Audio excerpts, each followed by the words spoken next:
नमस्कार दोस्तों, स्वागत है आप सभी का। दोस्तों, आज की वीडियो में हम बात करने वाले हैं राजस्थान के अंदर अशोक गहलोत सरकार के समय गठित की गई 19 नए जिलों को लेकर के। दोस्तों, जैसा कि आप सभी को पता है कि उसी समय से यहाँ पर बीजेपी ने उनके ऊपर जो है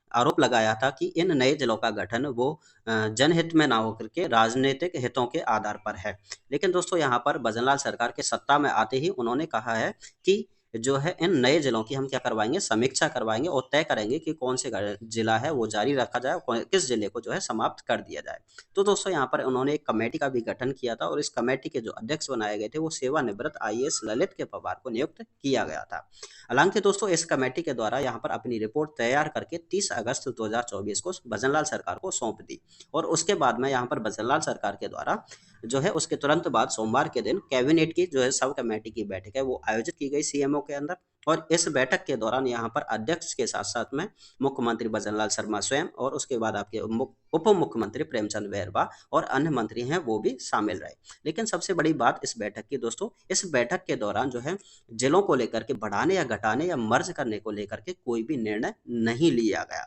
और इस बैठक में को जो है आगामी 15 दिनों के लिए क्या कर दिया गया, बढ़ा दिया गया। अब दोस्तों, यहाँ पर इसके बाद में एक बात जो है निकल के आई, सामने आई, वो बहुत बड़ी बात है कि मुख्यमंत्री भजनलाल सरकार के द्वारा यहाँ पर केंद्रीय गृह मंत्री अमित शाह को एक पत्र लिखा गया। दोस्तों, ये पत्र जो है किस संदर्भ में है उसकी भी बात कर लेते हैं।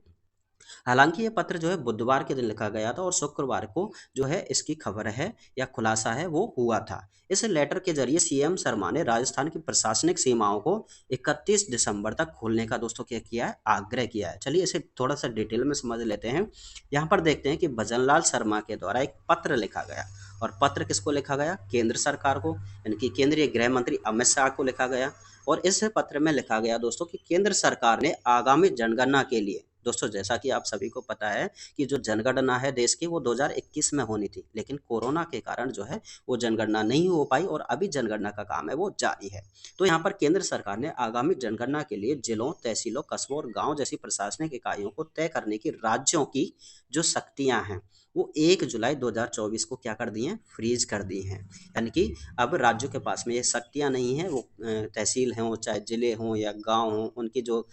इकाइयाँ हैं वो तय करनी है या उनके क्षेत्र अधिकार विशेष हैं वो तय करने हैं। तो यहाँ पर राज्य सरकार है वो प्रदेश में नवीन राजस्व ग्राम, उपखंड तहसील, उप तहसील कार्यालय इत्यादि के सृजन, यानी कि नया बनाना है कोई भी, या जिलों के क्षेत्र अधिकार विशेष है वो तय करने हैं। उसके संबंध में यहाँ पर अधिसूचना जारी कर आम जन को क्या करना चाहती है राज्य की सरकार है वो लाभान्वित करना चाहती है। अतः यहाँ पर राजस्थान प्रदेश के जिलों, तहसीलों, कस्बों, पंचायत समितियों, ग्राम पंचायत, जिला परिषदों एवं स्थानीय निकायों आदि प्रशासनिक इकाइयों के स्थिरीकरण की समय सीमा है वो यहाँ पर बढ़ाने की मांग की है और वो कब तक की है, 31 दिसंबर 2024 तक बढ़ाए जाने की अनुमति है वो शीघ्र प्रदान करें, ऐसी मांग है वो भजनलाल सरकार के द्वारा यहाँ पर पत्र के माध्यम से की गई है।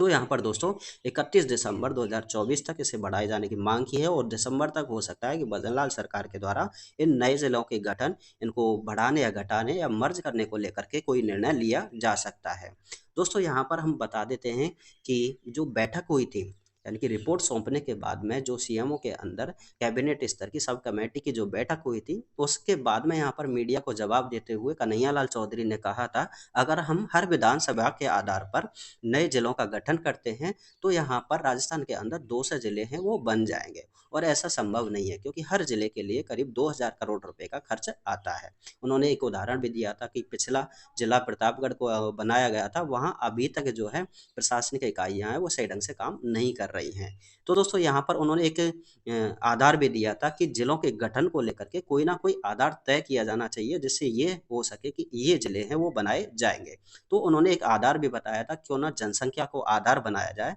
और जनसंख्या के आधार पर ही नए जिलों का गठन किया जाए। तो दोस्तों, अगर जनसंख्या के आधार पर हम जिले देखते हैं तो कुछ जिले ऐसे हैं जो जनसंख्या के मापदंड है उसको तय नहीं करते, जैसे कि दूदू है, आपका सलूम्बर है, फलौदी है, इस प्रकार के कुछ 9-10 जिले हैं जो कि जनसंख्या के आधार को तय नहीं करते, जैसे कि खैरथल, तिजारा है आपका। हो सकता है कि कुछ जिलों को क्या कर दिया जाए दोस्तों, मर्ज कर दिया जाए, हो सकता है कुछ नए जिले हैं वो बना दिए जाए, या हो सकता है कि इन जिलों को जो है सभी को या कुछ को क्या कर दिया जाए, समाप्त कर दिया जाए। हालांकि अभी कोई अंतिम निर्णय नहीं लिया गया है, दिसंबर 2024 तक हो सकता है कि इन जिलों को लेकर के कोई अंतिम निर्णय देखने को मिल जाए।